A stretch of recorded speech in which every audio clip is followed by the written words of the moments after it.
তৃতীয় শ্রেণীর বিজ্ঞান বই নিয়ে এখন তোমাদের সাথে ধারাবাহিকভাবে আলোচনা করব।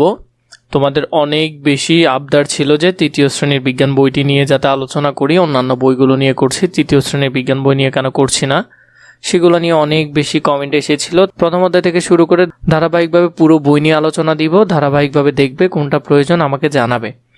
উদ্ভিদ পরিচিতি। পৃথিবীতে নানা রকমের জীব আছে। উদ্ভিদ এক ধরনের জীব। তাহলে উদ্ভিদ এক ধরনের কি জীব, এটা সুন্দর করে বইয়ে আন্ডারলাইন করে ফেলবে, এভাবে বক্স করে ফেলবে। আমরা আমাদের আশেপাশে নানা ধরনের উদ্ভিদ দেখতে পাই। কি কি উদ্ভিদ? আম, জাম, লেবু, পেয়ারা, গোলাপ, মরিচ, সরিষা গাছ। এই ধরনের সব গাছই একটা একটা উদ্ভিদ। তাহলে তোমাকে যদি বলে আম গাছ একটা কি, আম গাছ একটা উদ্ভিদ, পেয়ারা গাছ একটা কি, পেয়ারা গাছ একটা উদ্ভিদ। এগুলো আকার, আকৃতি, রং ইত্যাদিতে ভিন্নতা রয়েছে। এগুলোর আকার, আকৃতি, রং ইত্যাদিতে ভিন্নতা রয়েছে, মানে এগুলোর ক্ষেত্রে বিভিন্ন রকম ভিন্নতা থাকে। এক নম্বরে উদ্ভিদের বিভিন্ন অংশ। উদ্ভিদের বিভিন্ন অংশ বা উদ্ভিদের শরীরের যে অংশগুলো হয় সেগুলো। উদ্ভিদ বিভিন্ন রকমের হলেও এগুলোর গঠনে কিছু মিল রয়েছে। উদ্ভিদের সাধারণত অংশগুলো কি কি, মানে উদ্ভিদের যে অংশ আছে এগুলো কি কি? গাছ।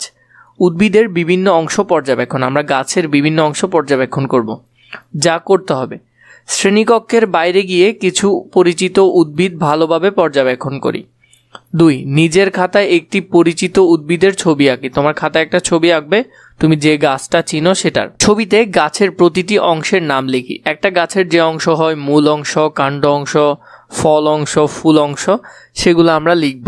নিচে আঁকা ছবিটি সহপাঠীদের আঁকা ছবির সঙ্গে তুলনা করি। এই যে ছবিটা আছে এটার সাথে তোমাদের বইয়ে বা খাতায় যেগুলো আঁকলে সেগুলোর সাথে তুলনা করতে বলেছে। উদ্ভিদের বিভিন্ন অংশ কি কি? যেমন উদ্ভিদের বিভিন্ন অংশগুলো কি হয়? ফুল হয়, মূল হয়, কাণ্ড হয়, সেগুলা। চলো ফুল ও শিকড় বা মূল এবং কাণ্ড সহ একটি উদ্ভিদ পর্যবেক্ষণ করি, মানে একটা উদ্ভিদ পুরোপুরি পর্যবেক্ষণ করতে বলেছে। উদ্ভিদের সাধারণত অংশগুলো সম্পর্কে আরও কিছু জানি। উদ্ভিদের সাধারণ অংশগুলো সম্পর্কে আরও কিছু জানি। প্রায় সব উদ্ভিদেরই মূল, কাণ্ড এবং পাতা থাকে। কিছু কিছু উদ্ভিদের আবার ফুল ও ফলও থাকে। এক নম্বরে মূল। উদ্ভিদের মূল বা শিকড় সাধারণত মাটির নিচে থাকে। তাহলে মূল কোথায় থাকে? মাটির নিচে থাকে। মাটির নিচের যে অংশটা আছে এটাকে আমরা কি বলি? মূল বলি। কি বলি? মূল বলি। খুবই গুরুত্বপূর্ণ, স্টার চিহ্ন দিয়ে রাখবে। মূলের মাধ্যমে গাছ মাটিতে আটকে থাকে। তাহলে গাছ মূলত মাটিতে আটকে থাকার কারণে কি? মূল গাছকে সোজা হয়ে দাঁড়িয়ে থাকতে সহযোগিতা করে। তাহলে মূলের কারণে গাছ একেবারে সোজা হয়ে দাঁড়িয়ে থাকে। এরপর টপিক কাণ্ড। এই যে গাছের শাখা প্রশাখাগুলো দেখছো এগুলাকেই বলা হয় কাণ্ড, বা ডালপালাগুলোকেই কি বলে? কাণ্ড বলে। মাটির উপরে উদ্ভিদের প্রধান অংশ হলো কাণ্ড। মূল ও উদ্ভিদের অন্যান্য অংশের মধ্যে সংযোগ স্থাপন করে কাণ্ড, মানে একটা মূলের সাথে আরেকটা মূলের সংযোগ স্থাপন করে কাণ্ড। এতে শাখা প্রশাখা, পাতা, ফুল ও ফল থাকে। পাতা। অধিকাংশ উদ্ভিদের পাতা চ্যাপ্টা ও সবুজ হয়ে থাকে। পাতা মূলত একটি বৃত্ত বা বোটা, মানে পাতা মূলত একটা কি? বৃত্ত বা বোটা। এটি পত্রপলক এবং শিরা উপশিরা দ্বারা গঠিত। এইখানে যে দেখছো এগুলো কিন্তু শিরা উপশিরা এগুলো দিয়ে পাতাগুলো গঠিত হয়। এখানে দেখছো এভাবে করে, তো এগুলো হলো একটা পাতার শিরা উপশিরা। এরপর হলো ফুল।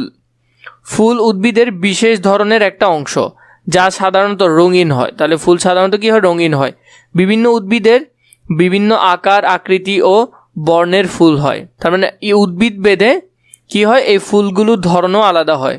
সব উদ্ভিদের ফুল থাকে না, আবার সব গাছের কি হয় না? ফুল হয় না। ফল উদ্ভিদের বিশেষ ধরনের অংশ যাতে বীজ থাকে। এই ফলের ভিতর যে অংশটা এটা হলো কি? বীজ। যেমন আম একটি ফল, এর ভিতর বীজ আছে। বিভিন্ন উদ্ভিদের বিভিন্ন আকার, আকৃতি ও বর্ণের ফল হয়। সব উদ্ভিদের আবার কি হয় না? ফল হয় না।